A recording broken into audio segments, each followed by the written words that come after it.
What's up, Internet? Brandon here. We are back with episode 14 of Free2Play Weekly. As always, we'll be taking a look at all the free-to-play games released on Steam in the past week. There will be a spotlight vote that I will post in the comments where you can vote on which game from the spotlight you want to see played live on Thursday at 10 p.m. And then, we'll do like we always do with the spotlight, honorable mentions, and quick hits. The next couple weeks are a little busy for me, so there might be a little bit of variance to what is posted or at what cadence.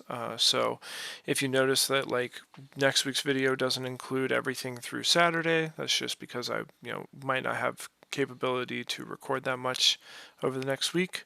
But we'll get caught up. I promise there won't be any games that are left on the cutting room floor. Like every game will get covered at some point over the next 3 weeks. We'll get them all in.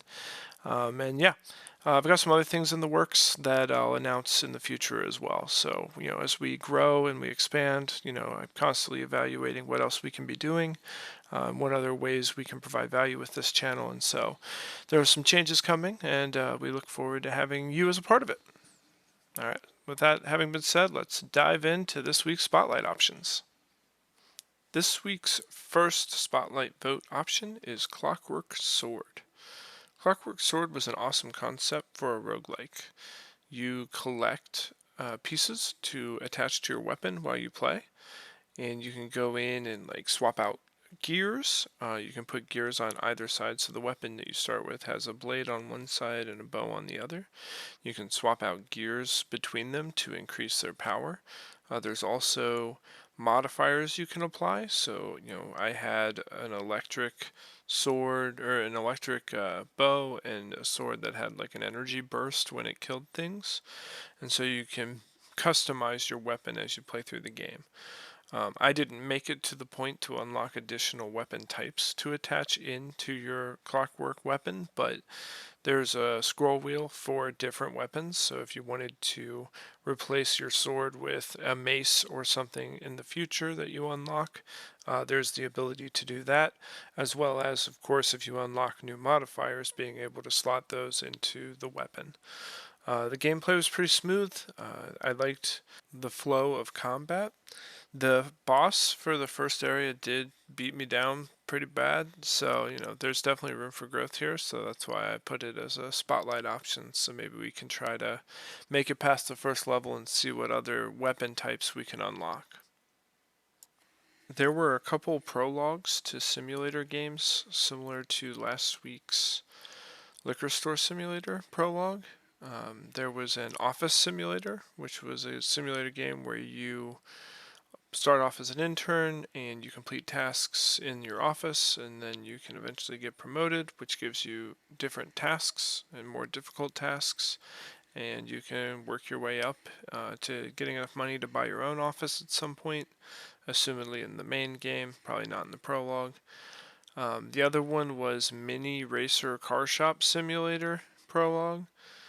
This game, again, similar to the liquor store one, where you're playing the game as a store owner. You're able to buy product to stock your shelves.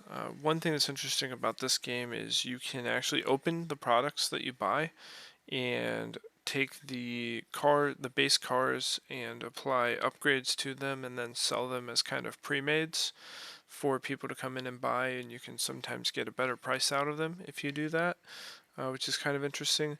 There is a racing aspect that in my playthrough I didn't know what to do to trigger it, I guess. And so that's another portion to this where you can have your car that you're, building and keeping up with and using in races on the side, which could be interesting. But those are the two simulator prologue games that were out this week, and I'm going to put those together as a joint vote option for the spotlight. So if that's selected, I'll spend a little time with both. In Season is a farming simulation game which has a pretty fast pace. It's not like your typical farming game where it's there for you to hang out and enjoy and be calm and whatever. It's very much oh no, I need to grow this crop so I can sell it to this person who's waiting for it right now. Oh no, I need to get these bees to produce honey because there's someone who's waiting for it right now. Oh no, I need a melon because someone's waiting for it right now. So it's pretty frenetic in terms of trying to make sure you grow things as efficiently as possible. There's also weeds that grow that you have to kind of take out from your garden. I thought the 2D art style of this game was pretty good, pretty fun. I like fast pace, get stuff to the customer style games, a la Cook Serve Delicious and stuff like that. And so I thought it was fun trying to, be as quick as I can and as efficient as I could be to make sure that I was getting things out to the customers that wanted them. Assemble Ensemble is a music puzzle game where you build conveyor belts to transfer notes across from their generation point to different instruments to trigger sounds, and they need to come in at the right timing for matching the sheet music that's at the top of the screen. So you have a certain sound expectation coming out of the current level, and then you set up conveyor belts to push the notes to make the sounds that are required. There's some more depth, it looks like, to the later levels in this game where you unlock new instruments and new note types, and there's like a thing where it can like downgrade a note or upgrade a note or combine it with something else to change it. And so there's a lot of note manipulation that looks like is a part of this game long term for like the later levels.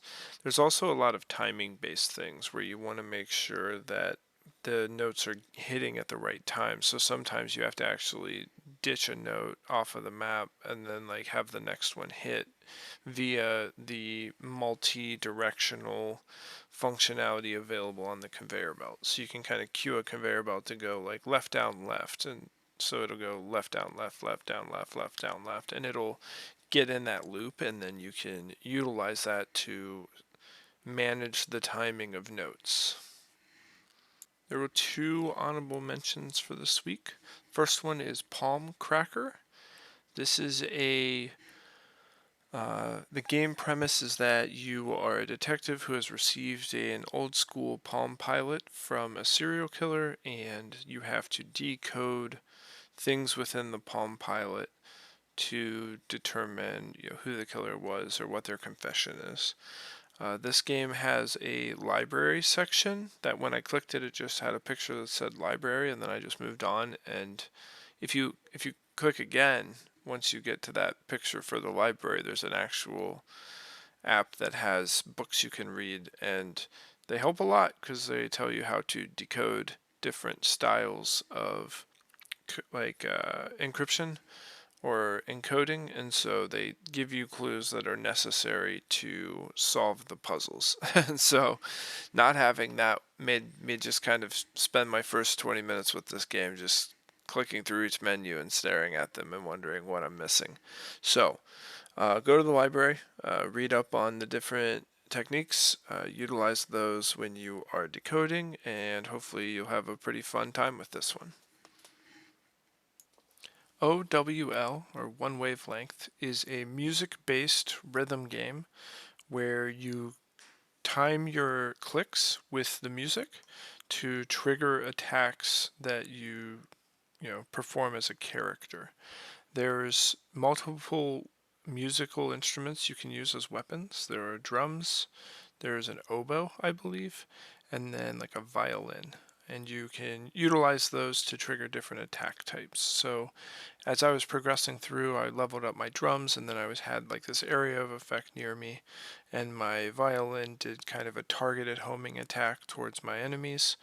A lot of the game is played a little bit like a bullet hell, where you have to dodge things that are coming at you, whether it be attacks launched by your opponents or your opponents trying to run into you to hit you. And you have to kind of manage your health and protect yourself while you're playing.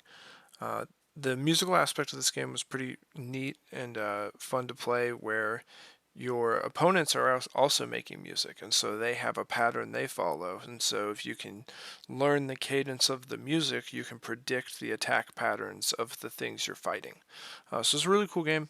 I enjoyed it a lot.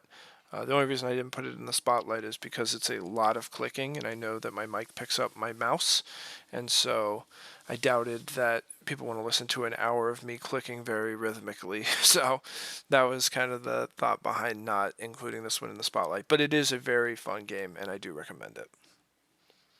And that brings us to Quick Hits, where we'll take a short look at everything else that was released in the past week. Construction Runner.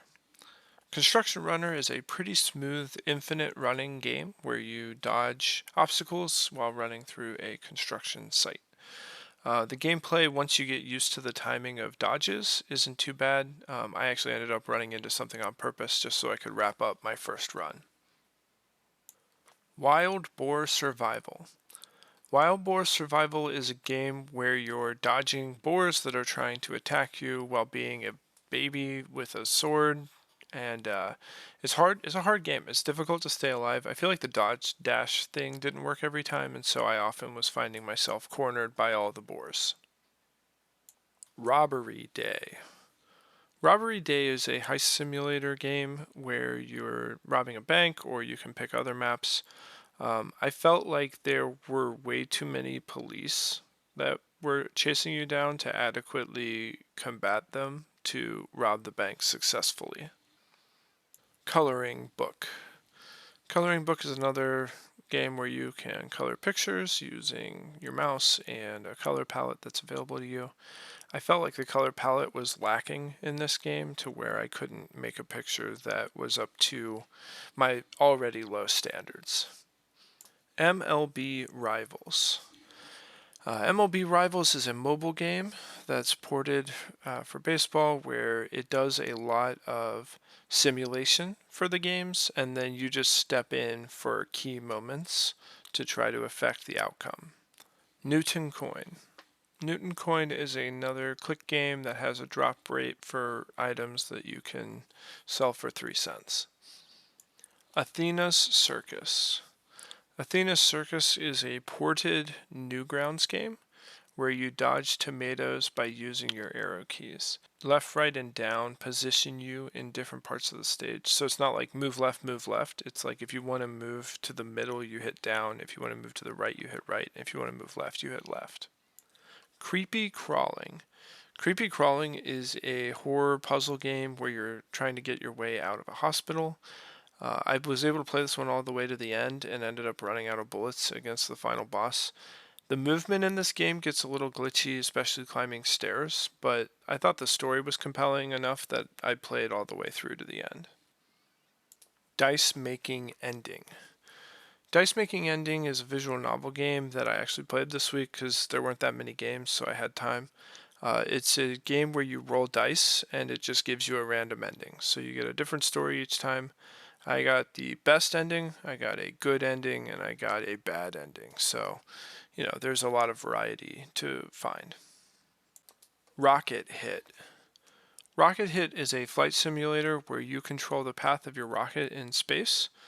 But asteroids come so fast, there's no real way to dodge them. So you just kind of are flying around as long as you can until you get yeeted by a random asteroid. Trap Venture.